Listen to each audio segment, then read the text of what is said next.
மகா உன்னதங்களில் வீற்றிருந்து மணமக்களை கண்ணோக்கி பார்க்கிற அன்புள்ள ஆண்டவரே,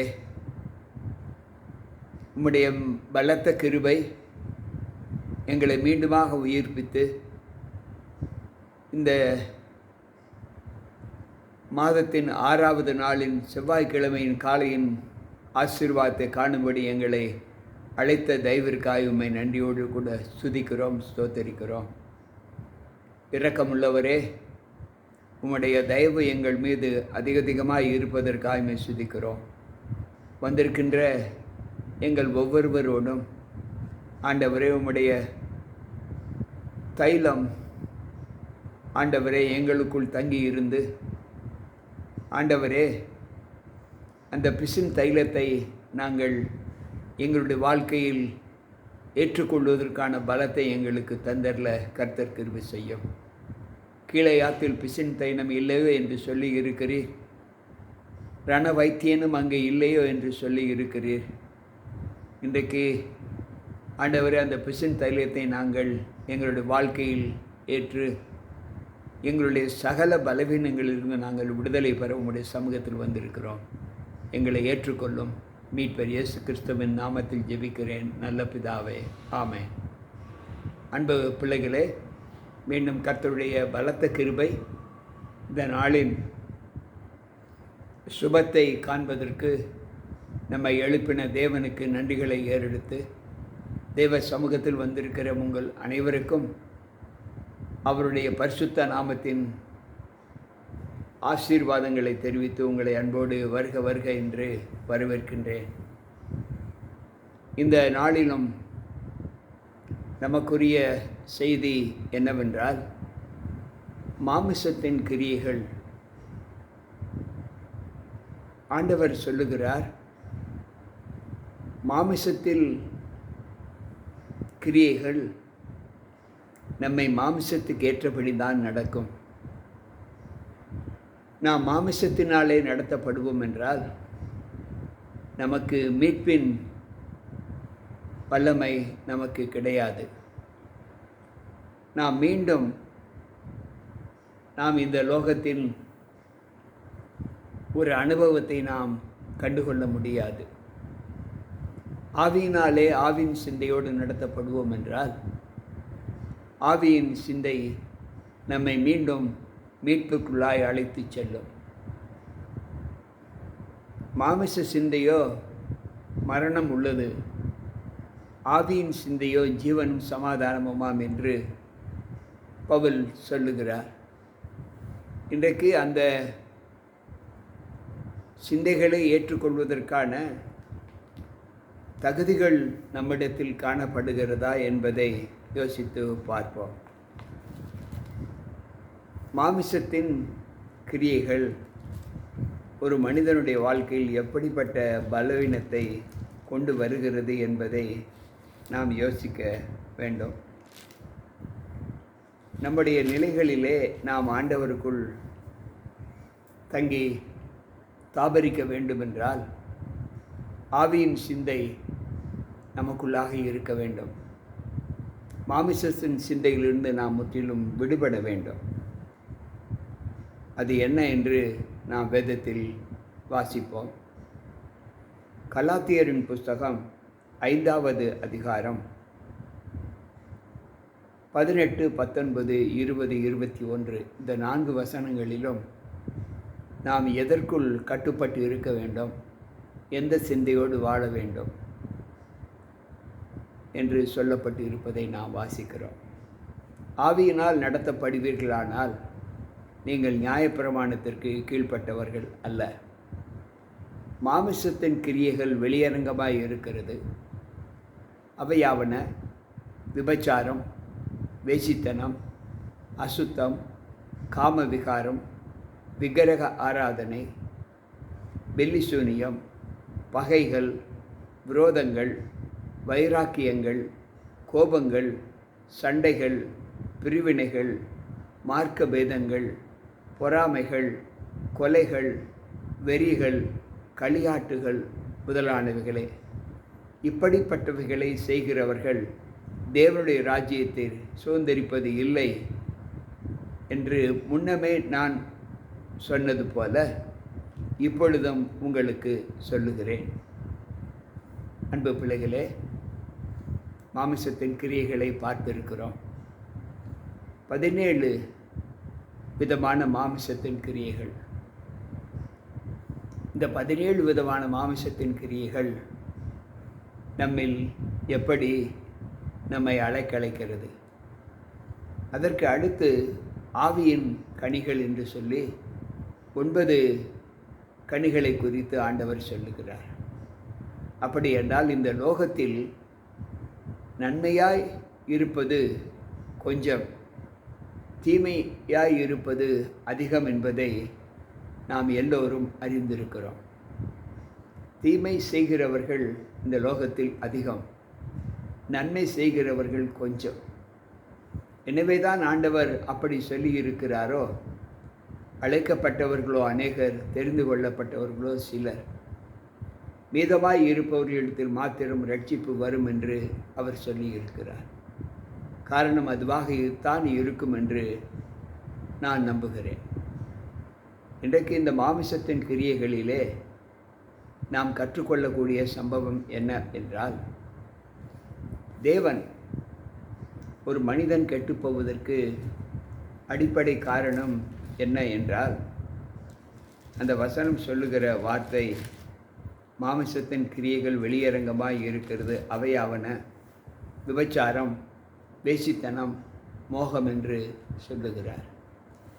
ஏன் இந்த மாமிசத்தின் கிரியைகளில் நாம் விழக்கூடாது என்று ஆண்டவர் சொல்லுகிறார் என்றால், இங்கு ஆண்டவர் சொல்லுகிற வார்த்தை, அந்த முடிவில் இப்படிப்பட்டவர்கள் தேவனுடைய ராஜ்யத்திற்குள் பிரவேசிக்க மாட்டார்கள் என்று நான் சொன்னது போல மறுபடியும் உங்களுக்கு சொல்லுகிறேன் என்று சொல்லுகிறார். எனக்கு பிரியமான தேவ பிள்ளைகளே, சற்று யோசித்து பார்ப்போம். 1 கொரிந்தியர், எபேசியர் 5வது அதிகாரம் 3வது வசனம் இப்படி சொல்லுகிறது, மேலும் பரிசுத்தவான்களுக்கு ஏற்றபடி வேசித்தனமும் மற்ற எந்த அசுத்தமும் பொருளாசையும் ஆகிய இவைகளில் பேர் முதலாய் உங்களுக்கு சொல்லப்படக்கூடாது. இங்கு ஆண்டவர் சொல்லுகிறார், பரிசுத்தவான்களுக்குரிய குணங்கள் வேசித்தனமும் மற்ற எந்த அசுத்தமும் பொருளாசையும் ஆகிய இவைகளின் பேர் முதலாய் உங்களுக்குள் சொல்லப்படக்கூடாது என்று சொல்லுகிறார். பரிசுத்தத்தில் நாம் வாழ்கிறோம் என்றால் நம்மை குறித்து இவன் வேசி மார்க்கத்தான், இவன் இந்த திருடன், இவன் பொருளாசையை பற்றி இருக்கிறவன் என்கின்ற சொற்கள் நம்மீது குற்றம் சாட்டப்படக்கூடிய அளவிற்கு வரக்கூடாது என்று ஆண்டவர் சொல்லுகிறார். அன்பு பிள்ளைகளே, சற்று யோசிப்போம். ஏன் ஆண்டவர் இதையெல்லாம் இப்படி மாமிசத்தின் கிரியைகளிலே நமக்கு பலவீனங்களை அதிகமாக கொடுத்திருக்கிறார்? அன்பு பிள்ளைகளே, சற்று யோசிப்போம்.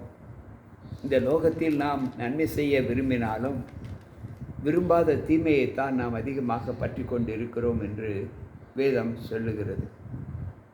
அன்பு பிள்ளைகளே, அங்கு ஆண்டவர் சொல்லுகிற வார்த்தை,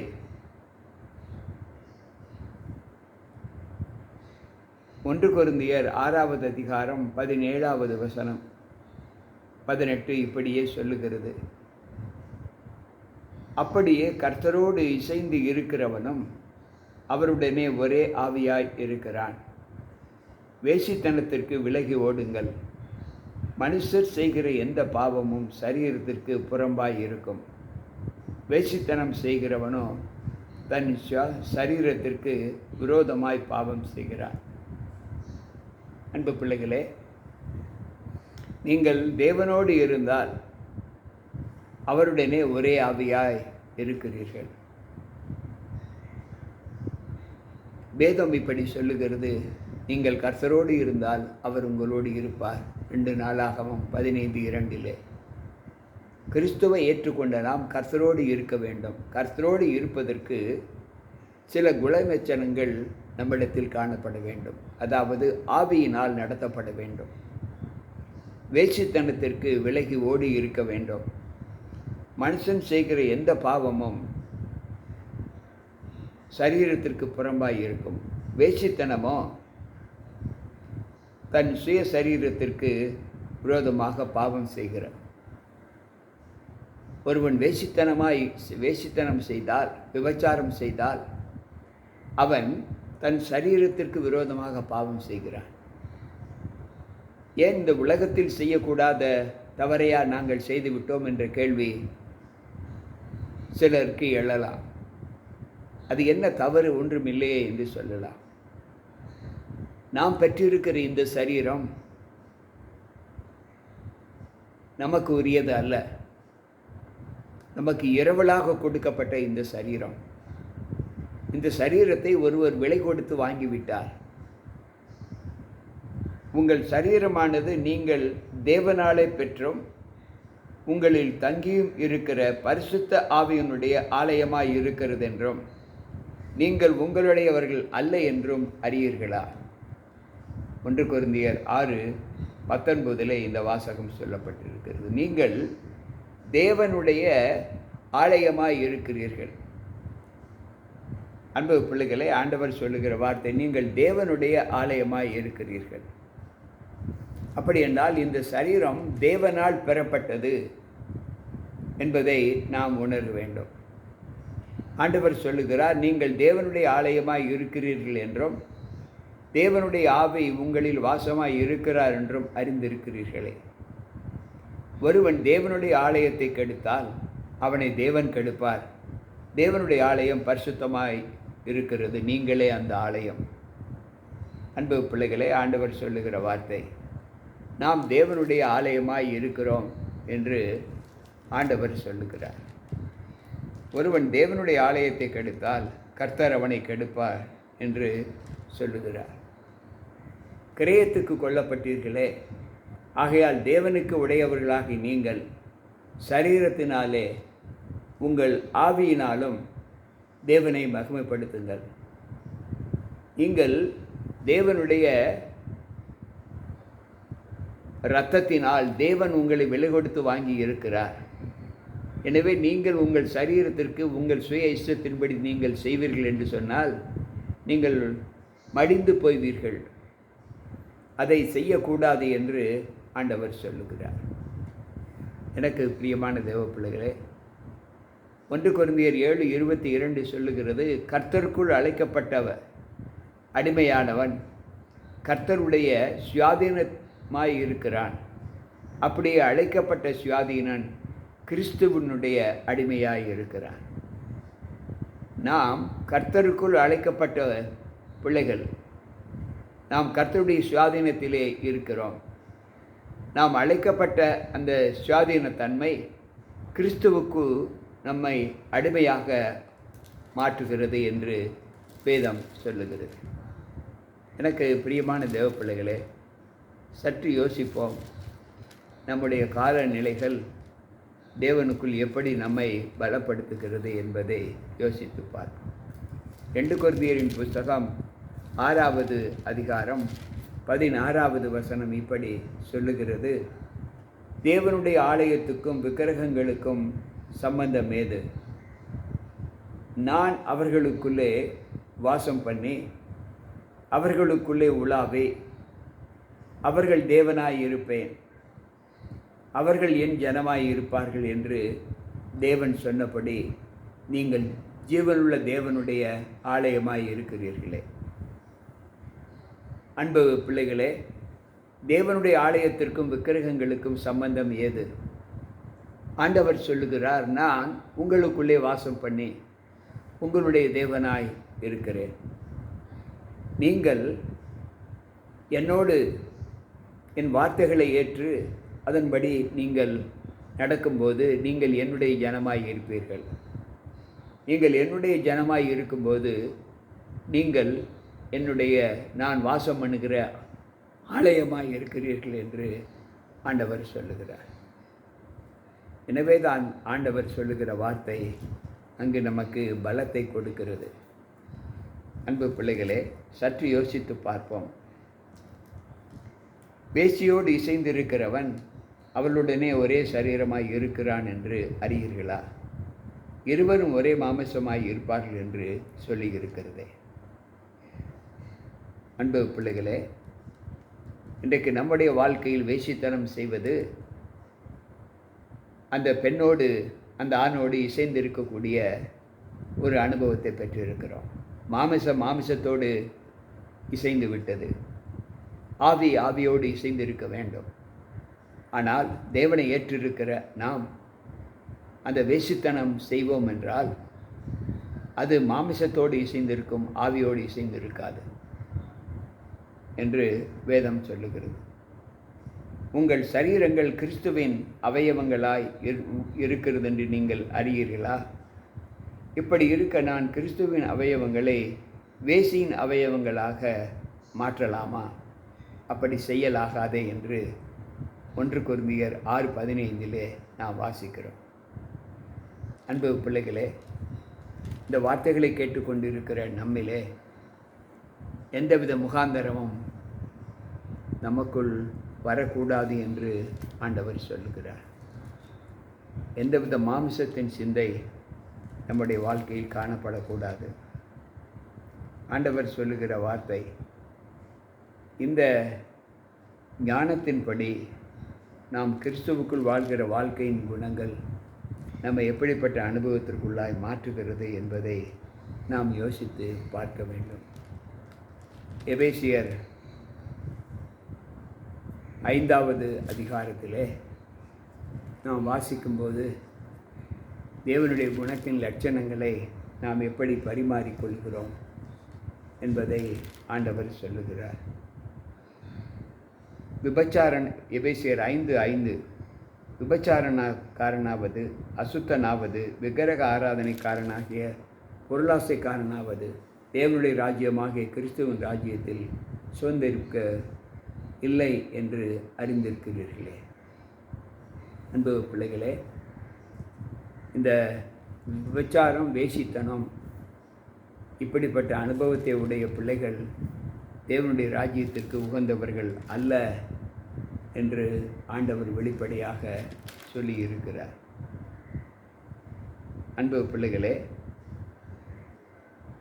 ஆண்டவர் சொல்லுகிற வார்த்தை நம்முடைய காலங்களின் தன்மைகள் தேவ சமூகத்தில் நம்ம எப்படி பலவீனப்படுத்துகிறது என்பதை யோசித்து பார்ப்போம். ஒவ்வொரு நாளும் தேவனுக்குள் வாழ்கிற அந்த வாழ்க்கையின் குணங்கள் நம்மிடத்திலே ஒவ்வொரு நாளும் எப்படிப்பட்ட சாட்சியின் அனுபவத்தோடு காணப்படுகிறது என்பதை யோசித்து பார்ப்போம். யோவான் எழுதின நற்செய்தி நூல் 18வது அதிகாரம் 36வது வசனம் இப்படி சொல்லுகிறது. இயேசு பிரதியுத்தரமாக, என் ராஜ்யம் இவ்வுலகத்திற்கு உரியதல்ல. என் ராஜ்யம் இவ்வுலகத்துக்கு உரியதா இருந்தால் நான் யூதரிடத்தில் ஒப்புக்கொடாதபடிக்கு என் ஊழியக்காரர் போராடி இருப்பார்களே. இப்படி இருக்க என் ராஜ்யம் இவ்வுலகத்திற்கு உரியது அல்ல என்று சொல்லுகிறார். அன்பு பிள்ளைகளே, இந்த பூலோகத்தில் நாம் தேவனுக்குள் ஸ்திரப்பட்டு அவருடைய ராஜ்யத்தின் வல்லமையில் பிரவேசிக்க வேண்டும் என்று விரும்புகிற விருப்பம் அவருடைய ராஜ்யம் மேலோக ராஜ்யம். இந்த பூமிக்குரிய ராஜ்யம் அவருக்கு உரியது அல்ல. இந்த பூமிக்குரிய ராஜ்யம் அவருக்கு உரியதாய் இருந்தால் யூதர்கள் என்னை காப்பாற்றி இருப்பார்களே. என்னுடைய போராட்டத்தில் அவர்கள் இடைப்பட்டு அவர்கள் பிதாவினிடத்தில் வேண்டி என்னை விடுவித்திருப்பார்களே. எனவே என்னுடைய ராஜ்யம் இவ்வுலகத்திற்கு உரியது அல்ல என்று ஆண்டவர் சொல்லுகிறார். எனக்கு பிரியமான தேவ பிள்ளைகளே, இந்த மாமிசத்தின் கிரியைகள் நம்மை விட்டு எடுபடக்கூடிய காலம் இப்பொழுது வந்துவிட்டது. இன்னும் அந்த மாம்சத்தின் கிரியைகளை நாம் தான் நம்மை விட்டு வெளிப்படுத்த வேண்டும். நம்மிடத்தில் இருக்கக்கூடிய அந்த மாம்சத்தின் கிரியின் குணங்கள் நாம் தேவ சமூகத்தில் வெளிப்படுத்தி காண்பித்து அதை நாமாக நம்முடைய சரீரத்திலிருந்து அகற்ற வேண்டும். இதற்கு உதவி செய்பவர்கள் யாரும் இருக்க முடியாது, ஆவியானவரை தவிர. நீங்கள் அந்த ஆவியானவருடைய வல்லமைக்கு உங்களை ஒப்பு கொடுத்து, அந்த மாம்சத்தின் கிரியையில் உங்களுக்குள் வாசமாய் இருக்கிறது என்று நீங்கள் நம்பினால், நீங்கள் உணர்ந்தால், அவைகளை இன்றைய தேவ சமூகத்தில் வேண்டி, ஆண்டவரே, இந்த கிரியைகள் எங்களுக்குள் இருக்க வேண்டாம், இந்த கிரியையில் இருந்து நாங்கள் வெளிப்பட எங்களை உம்முடைய கரத்தில் ஒப்பு கொடுக்கிறோம் என்று ஜெபித்து அவைகளை விட்டு நீங்கள் நீக்கப்பட்டவர்களாய் காணப்பட நான் உங்களுக்காக வேண்டுகிறேன். அன்புள்ள ஆண்டவரே, இந்த வார்த்தைகளை கேட்டுக்கொண்டிருக்கிற அன்பான பிள்ளைகள் ஒவ்வொருவருக்குள்ளும் மாமிசமோ பலவீனம் உள்ளது, ஆவியோ உற்சாகம் உள்ளது என்று சொல்லி இருக்கிறீர். அந்த மாமிசத்தின் கிரியைகள் கேட்டுக்கொண்டிருக்கிற பிள்ளைகள் யாரிடத்திலாவது காணப்பட்டால், அந்த கிரியைகளிலிருந்து அந்த பிள்ளைகள் விடுதலையாவதற்கு நீர் ஒத்தாசை அனுப்பும். என்னுடைய பலத்தினாலும் பராக்கிரமத்தினாலும் அல்ல, உம்முடைய ஆவியினாலே ஆகும் என்று நீர் சொல்லி இருக்கிறீர். எங்களுடைய சொந்த முயற்சி எங்களை நிலைப்படுத்தாது ஆண்டவரே. நாங்கள் பாரத்தோடு உம்முடைய சமூகத்தில் வந்திருக்கிறோம். நாங்கள் உம்முடைய நித்திய ராஜ்யத்தில் பிரவேசிக்க வேண்டுமென்றால் இந்த மாம்சத்தின் கிரியைகளை நாங்கள் முற்றிலும் எங்களிடத்திலிருந்து அகற்றிக்கொள்ள எங்களுக்கு நீர் சகாயராய் இருக்க வேண்டும் என்று உம்முடைய கருத்தில் ஒப்புக் கொடுக்கிறோம். எங்களை முற்றிலும் கழுவி சுத்திகரியும். மீட்பர் இயேசு கிறிஸ்துவின் நாமத்தில் ஜெபிக்கிறேன் நல்ல பிதாவே, ஆமென். அன்பு பிள்ளைகளே, கேட்ட வார்த்தைகள் உங்களுடைய வாழ்க்கையில் ஒரு திருப்புமுனையாக இருக்க வேண்டும் என்று நான் பிரார்த்திக்கிறேன். இந்த வசனங்கள் நம்முடைய வாழ்க்கைக்கு ஒரு பெரிய மாற்றத்தை கொடுக்கும் என்று நான் கர்த்தருக்குள் நம்புகிறேன். கேட்டுக்கொண்டிருக்கிற நீங்களும் உங்களை கழுவி சுத்திகரியுங்கள். மாமிசத்தின் கிரியையில் உங்களிடத்திலிருந்து நிச்சயமாக எடுக்கப்பட வேண்டும். ஆவியானவர் உங்களுக்கு துணை புரிவாராக. மீண்டும் நாளை சந்திப்போம். உங்கள் போதகர் ஜி.கே. ராபர்ட். கர்த்தர் நம்மோடு இருப்பாராக. ஆமென்.